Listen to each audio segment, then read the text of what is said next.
Good morning, good afternoon, and good night, my little nooklings. Today we'll be reading Dumbo.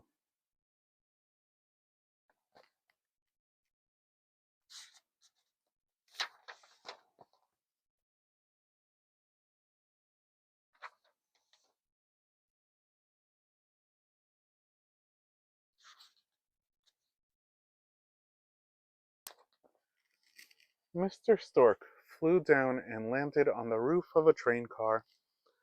Oh, Mrs. Jumbo! Special delivery for Mrs. Jumbo, he called, hopping from one train car to the next. From one car, Mr. Stork saw several elephant trunks waving at him. Mr. Stork hopped into the train car. Which of you ladies is expecting a little bundle of joy? He asked. Right over here, the elephants answered, pointing to Mrs. Jumbo. Everyone cooed when the little bundle fell open. Achoo! The little elephant sneezed. His ears, which had been neatly tucked behind his head, flopped open. They were enormous. The elephants shrieked with laughter. Just look at those ears, one elephant giggled. Why, with those ears, you should call him Dumbo. The elephant's teasing made Mrs. Jumbo angry. Turning her back on the others, she picked up her baby, carried him to a corner of the train car, and lay down beside him. She didn't care if her baby's ears were big. She thought he was beautiful just the way he was. Cuddling him in her trunk, she gently rocked him to sleep. The next day, the townspeople followed the parade to the circus ground. Hurry, hurry, hurry! Step right up and get your tickets, the circus barker called to the gathering crowd. Inside the elephant tent, Mrs. Jumbo was quietly bathing Dumbo when a bunch of rowdy boys ran in. Look at those ears, they shouted when they saw Dumbo. Isn't that the funniest thing you ever saw? The boys wiggled their ears and stuck their tongues out at Dumbo. Laughing and jeering, the boys pulled Dumbo's ears. Mrs. Jumbo wanted to protect her baby. She picked up a bale of straw and threw it at the boys to scare them away. Help! Mad elephant! They screamed. The ringmaster dashed into the tent. Down, Mrs. Jumbo! He shouted, cracking his whip in the air. Then someone tried to pull Dumbo away. Furious, Mrs. Jumbo bellowed and charged. Lock her up! The ringmaster commanded. As Dumbo watched, the trainers dragged his mother away. They locked her in a wagon that was set apart from the rest of the circus. There, with her legs in chains, Mrs. Jumbo stood alone, weeping for her baby. Dumbo, crying for his mother, thought he had no friends in the world as the other elephants turned their backs on him. But Dumbo was wrong. Someone did want to be his friend. In a corner of the tent sat a little mouse named Timothy. He hadn't seen or heard everything. When Timothy saw how the other elephants treated Dumbo, it made him mad. Look at that poor little fella, the little mouse said. Everyone making fun of his ears.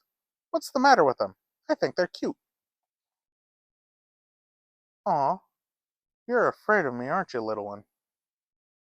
Timothy asked Dumbo, who was hiding. I'm Timothy Mouse, and I'm your friend, Dumbo. I have a plan to help you free your mother. At that, Dumbo forgot all about being scared. I know you're embarrassed by your ears, kid, Timothy said, but lots of people with big ears are famous. So we all gotta do what makes you a big star. But first, we really need a colossal act, and I'm just the fellow to think of one. Leave everything to me. The next day, Timothy put his plan into action to make Dumbo a star.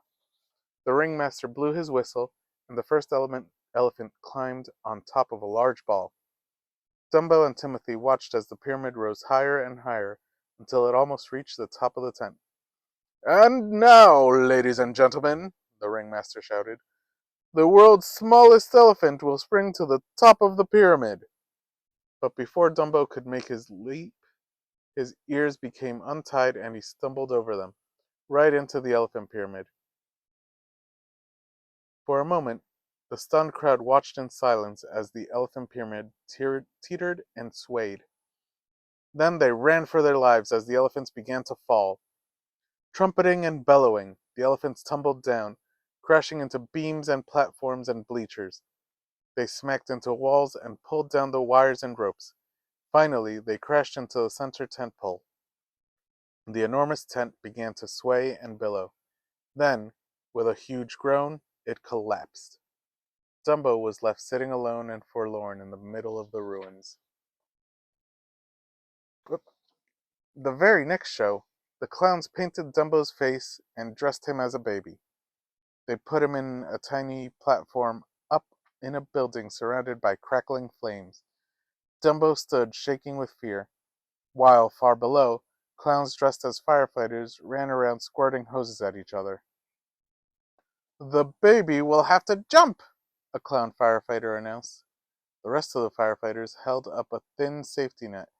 Closing his eyes, Dumbo leapt from the building. Dumbo fell through the net and landed in a tub of wet plaster. The audience roared with laughter. As the clowns bowed to the cheering crowds, they paid no attention to Dumbo, who crept from the tent feeling hurt, humiliated, and miserable. After the show, the clowns celebrated in their tent. "Cheer up, Dumbo," Timothy said as he scrubbed his friend's sad little face. "I found out where they're keeping your mother. I'm going to take you to see her later tonight." A wistful smile crossed Dumbo's face. Things wouldn't seem so bad if he could just see his mother. Later that night, while most of the circus folk slept, Timothy took Dumbo to the wagon where his mother was chained. "Mrs. Jumbo, someone to see you," Timothy called. Mrs. Jumbo put her trunk through the bars of the window and stroked Dumbo's head. She wrapped her trunk around Dumbo and rocked him lovingly. At last it was time to leave. Tearfully, Dumbo and his mother waved goodbye. As Timothy and Dumbo returned to the clown's tent, they heard the clowns talking about their act. "Let's make the house taller tomorrow," shouted a clown. Dumbo felt sad. He didn't like being laughed at by so many people during the clown's act, and a taller house just sounded scary. All Dumbo wanted was to be with his mother. He started to cry. Dumbo was tired. Timothy sat by his side and tried to comfort Dumbo. As Dumbo stopped crying, his eyes began to droop until they were finally shut tight. As Dumbo fell asleep, he started to have the strangest dream. As dawn broke, a flock of crows perching on a tall tree stared at the strangest sight they'd ever seen. There, on the branch high above the ground, the little elephant lay peacefully sleeping. And in his trunk was a mouse. It was Dumbo and Timothy. "We'd better wake up those two and find out what they're doing here," the crows said. "This is our tree. Elephants don't belong up here." Dumbo woke so fast he fell out of the tree. The crows laughed. "Aw, don't pay any attention to them," Timothy said, helping Dumbo up. "I do wonder how we got up to that tree, though." "Maybe you flew," one of the crows shouted. "Oh, sure," Timothy shrugged his shoulders. "Maybe we—" Timothy stopped and stared at Dumbo's ears. "That's it, Dumbo!" he exclaimed. "Your ears! They're perfect wings! You're the world's only flying elephant!" The crows started laughing at Dumbo. "You ought to be ashamed, pick on a little fellow like that," Timothy scolded them. The crows felt bad. One of them handed Timothy a black feather. "Tell him this is a magic feather," he said. "As long as he holds onto it, he can fly." Timothy gave Dumbo the feather and told him what the crows had said. Dumbo believed every word. "Now all we need is a little flying practice," Timothy said, climbing into Dumbo's hat. Dumbo clutched his feather, closed his eyes, and flapped his ears, and suddenly he was soaring. The crows flew alongside the little elephant, cheering him on. "Why, he flies just like an eagle! Better than an airplane!" they crowed. "Hot diggity! You're flying! You're really flying!" Timothy shouted. "I knew you could do it! Wait till the next performance. We'll show everyone what you can do." Soon it was time for Dumbo to perform again with the clowns. He stood on the platform with Timothy perched on his trunk. The clowns had built the burning house higher, and the ground looked very, very far away. But this time, Dumbo wasn't afraid. He clutched his magic feather in his trunk and waited for his cue. Come on! Jump! Jump! The clowns shouted. Boy, are they in for a surprise! Timothy chuckled as Dumbo jumped from the platform. But as they flew through the air, the wind tore the feather from Dumbo's trunk. Dumbo froze. Without his magic feather, he didn't believe he could fly. He and Timothy hurtled toward the ground. Timothy slid to the end of Dumbo's trunk. Open your ears and fly, he pleaded. The magic feather was just a gag. You can fly all by yourself. Dumbo heard Timothy's words and believed him. And what's more, he believed in himself. At the last second, Dumbo spread his ears, soaring up and up and up.